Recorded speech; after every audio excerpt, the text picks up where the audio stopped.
I loved the idea of a room just being a bedroom, literally just a room of a bed. Because it's so small, it can't really be anything else and you can't really fit any other furniture in it. You might as well just make the one focal piece really pop. I'm Jen Chu. I am an interior decorator and art director for TV, and this is my 78 square foot bedroom in Brooklyn. I've done art direction for Project Runway, for the latest Real World in Portland. So I've had the privilege of working on a lot of things that are sort of like household names.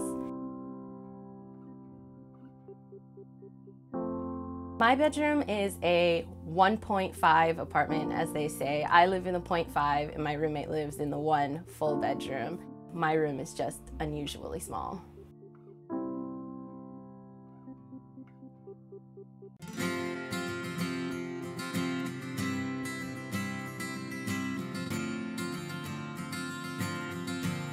This is probably the space that I've designed that reflects my style the most. When it comes to my personal space, it just makes me want to really pare it down to the things that I love, so I'm not surrounded by too much extra clutter.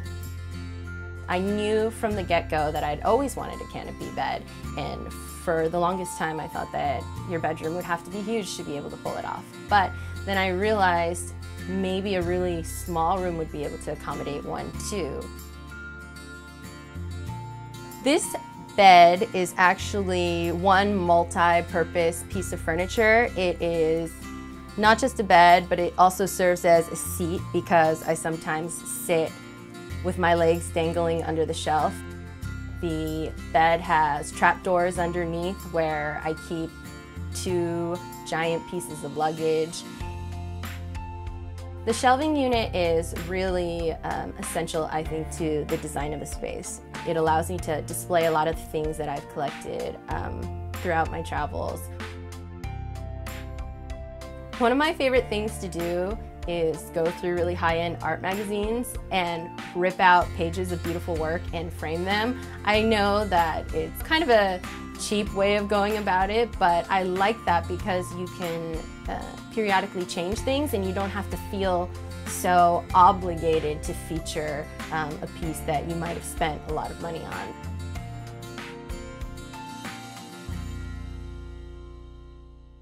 I was looking for drawer pulls for something else entirely. As I was rummaging through all the bins, I saw these amazing lie-in drawer pulls. So I put them in a grid and I display my earrings on them. I knew from the get-go I wanted a minimal shade. So I bought a super cheap shade from Home Depot and I put text on it. I actually cut all the letters out of black contact paper and I took a quote out of Apocalypse Now, which is one of my favorite films.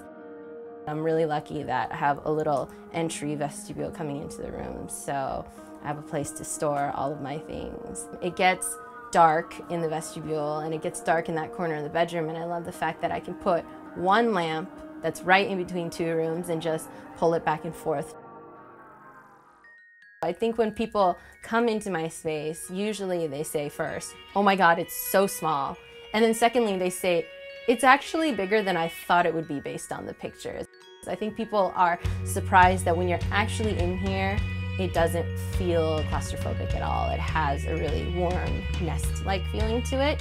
When I was little, I thought I wanted to live in an RV. So in a weird way, I think living in a tiny space is fulfilling a childhood dream of mine. It did not look like this when I got here, and I put a lot of work into it. But I've been really happy here. They're gonna have to drag me out kicking and screaming. I don't want to move, so hopefully I'll be able to stay here for a while. Are you a social media darling? Do you like to hang out on Facebook, Twitter, Pinterest, or even Tumblr? If so, you can check us out at all those places, or of course you can just click subscribe right here to see what we got going on.